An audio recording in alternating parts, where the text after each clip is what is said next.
है, कैसे हार का सामना किया जाता है, कैसे मुश्किलों से लड़ा जाता है, यह सीख हमें बाबा साहब देते हैं। हमारे आज के कार्यक्रम की जो अगले परफॉर्मर है वो एक बच्ची है जो अपने कार्यक्रम को आप सभी के सामने प्रस्तुत करेंगी।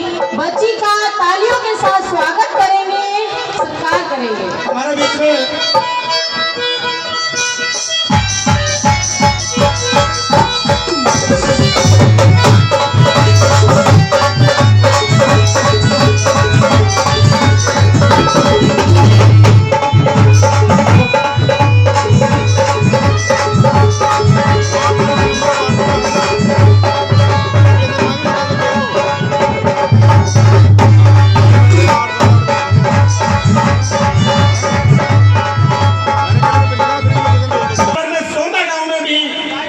इन्होंने परम पूज्य बाबा साहब की मूर्ति स्थापित कराने में अपने पैसे से पूरा सहयोग किया है। बहुत ही सम्मानित व्यक्ति है, मैं उनके लिए उनका बहुत ही इस्तकबाल करता हूँ, सम्मान करता हूँ।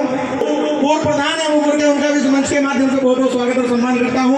साथियों, इस बिटिया की प्रस्तुति के बाद जो हमारे महिला मोर्चा की अध्यक्ष है गीता चौधरी जी, उनको मैं आमंत्रित करूंगा। इस बिटिया के प्रस्तुति के बाद उनको भी हमें सम्मानित करना है। तो बिटिया शुरू करें।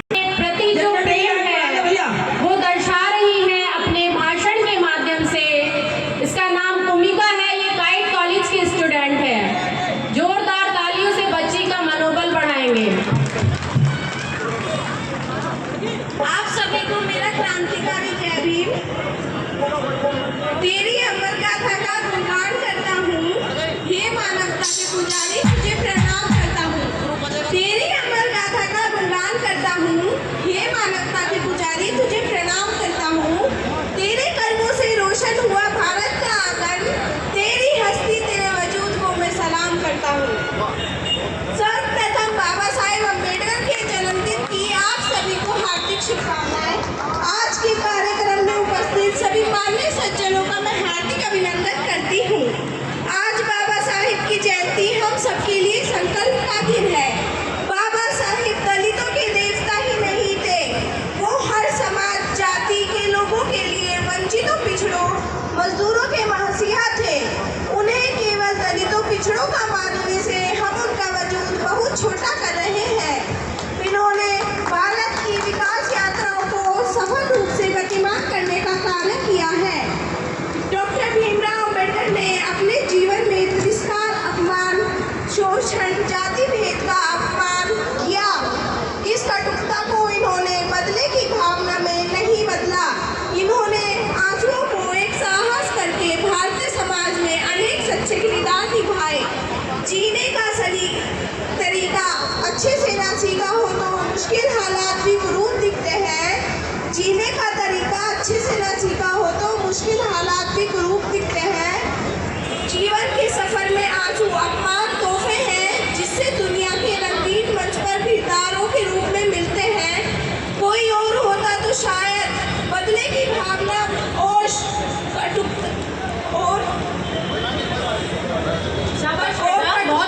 श्रेष्ठ होकर निश्चित संविधान ना लिख पाता, मगर बाबा साहब ने ऐसा नहीं किया, क्योंकि उनका मुख्य उद्देश्य मानव जाति के लिए था। बुद्धि का विकास करो, अज्ञानता का नाश करो, ऊंच नीच का भेद मिटाकर संगठित में विश्वास करो। उनका खुद का विचार था कि जो उच्च वर्ग है उसे एक दिन समाज के संरचना की विचारधारा को अपनाना पड़ेगा।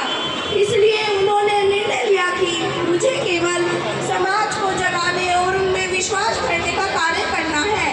बाबा साहब की आवाज की गूंज आज भी सृष्टि में विद्यमान है, जो शताब्दियों तक रहेगी। जरूरत है हमें उस गूंज से अपनी आवाज मिलाने की। दहलीज पर रख दी किसी शख्स ने आंखें, रोशन कोई दिया इतना तो नहीं हो सकता। दहलीज पर रख दी आंखें, रोशन कोई दिया इतना तो नहीं हो सकता। तू मेरी आवाज से आवाज मिला कर देख, फिर दुनिया में क्या नहीं हो सकता। 1942 से पहले अंग्रेजी संतुलन मजदूरों का शोषण करती थी। मजदूरों से 12 घंटे काम लिया जाता था। बाबा साहेब 1942 में मजदूरों के हितों के लिए लड़े। बाबा साहेब का साहस देखिए, उन्होंने मजदूरों के लिए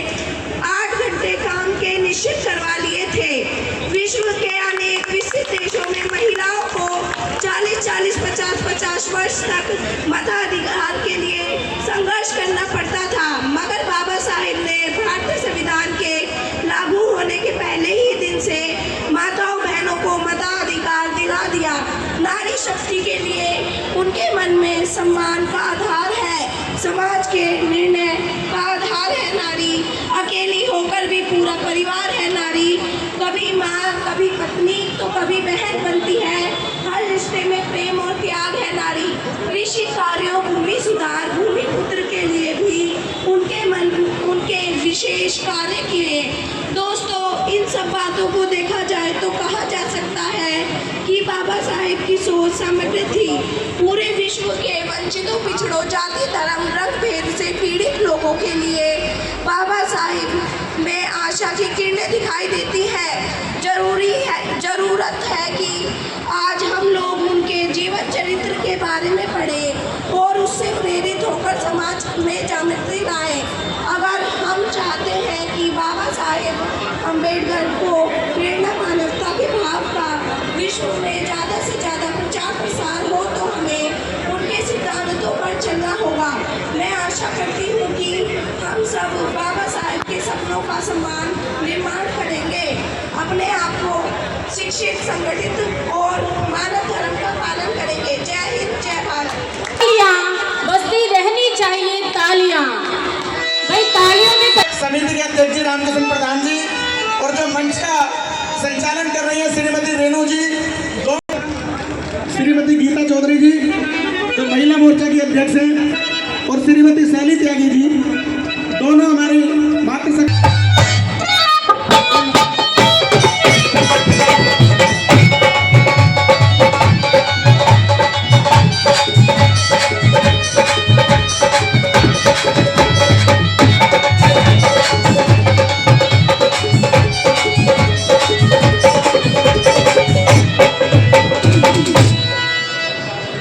श्रीमती गीता चौधरी, श्री गोपाल अग्रवाल साहब वो आकर हमारी महिला मंडल की जो अध्यक्ष हैं गीता चौधरी जी, उनको सम्मानित करें। उनके सारी टीम उनके साथ में यहाँ पर आ जाए।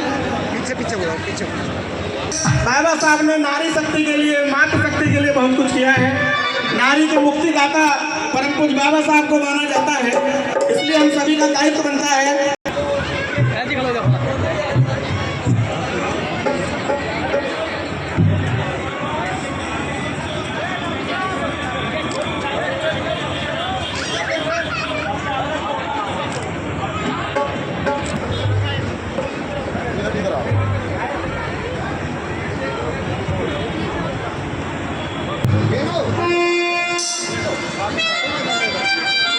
Thank you.